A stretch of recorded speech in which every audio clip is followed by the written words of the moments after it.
Hello friends, welcome to రుచి వంటిల్లు. ఈరోజు మనం పాలకూర మామిడికాయ పప్పు చాలా టేస్టీగా, చాలా సింపుల్గా ఎలా తయారు చేసుకోవాలో చూద్దాము. ఈ పాలకూర పప్పు మనకు వేడివేడి అన్నంలోకి నెయ్యి వేసుకుని తింటే చాలా బాగుంటుంది. చాలా ఈజీగా చేసేసుకోవచ్చు. సో లేట్ చేయకుండా వీడియోలోకి వెళ్ళిపోదాం.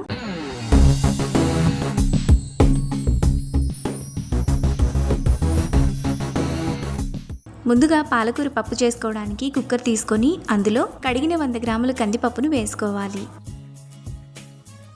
ఇప్పుడు కందిపప్పు మునిగేంత వరకు నీళ్లను పోసుకోవాలి.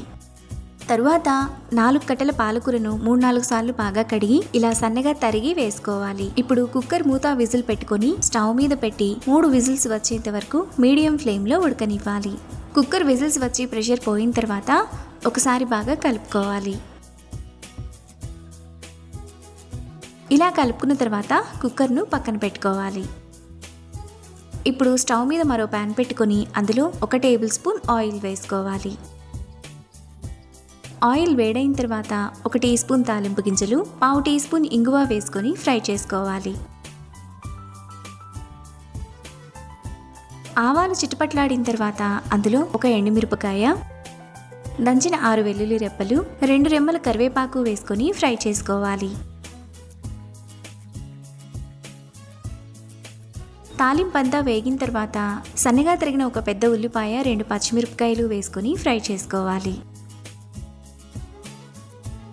ఉల్లిపాయలు బాగా వేగిన తర్వాత అందులో చిన్న సైజు మామిడికాయను పైన చెక్కు తీసుకొని ఇలా చిన్న చిన్న ముక్కలుగా కట్ చేసుకొని వేసుకోవాలి. ఇప్పుడు టేస్ట్కి తగినంత ఉప్పు, 1/2 టీ స్పూన్ పసుపు, 1 టీ స్పూన్ కూరల్లో వేసుకునే కారం వేసుకొని ఒకసారి బాగా కలుపుకోవాలి. ఇలా కలుపుకున్న తర్వాత అందులో 1/2 గ్లాస్ నీళ్లు పోసుకొని మూత పెట్టి 2-3 నిమిషాల పాటు మీడియం ఫ్లేమ్లో ఉడకనివ్వాలి. 3 నిమిషాల తర్వాత మామిడికాయ ముక్కలు కూడా ఈ విధంగా మెత్తగా ఉడికిపోతాయి. ఇప్పుడు ఒకసారి బాగా కలుపుకోవాలి. ఇలా కలుపుకున్న తర్వాత అందులో ముందుగా పక్కన పెట్టుకున్న పాలకూర పప్పును వేసుకోవాలి. ఇప్పుడు ఒకసారి బాగా కలుపుకోవాలి. పప్పు మీకు కొంచెం పల్చగా లేదా గట్టిగా కావాలనుకుంటే వాటర్ని అడ్జస్ట్ చేసుకోవచ్చు. ఇలా కలుపుకున్న తర్వాత మూత పెట్టుకొని మధ్యలో కలుపుతూ 5 నిమిషాల పాటు మీడియం ఫ్లేమ్లో ఉడకనివ్వాలి. 5 నిమిషాల తర్వాత పప్పు ఈ విధంగా బాగా ఉడికిపోతుంది. ఇప్పుడు అడుగు నుంచి ఒకసారి బాగా కలుపుకోవాలి.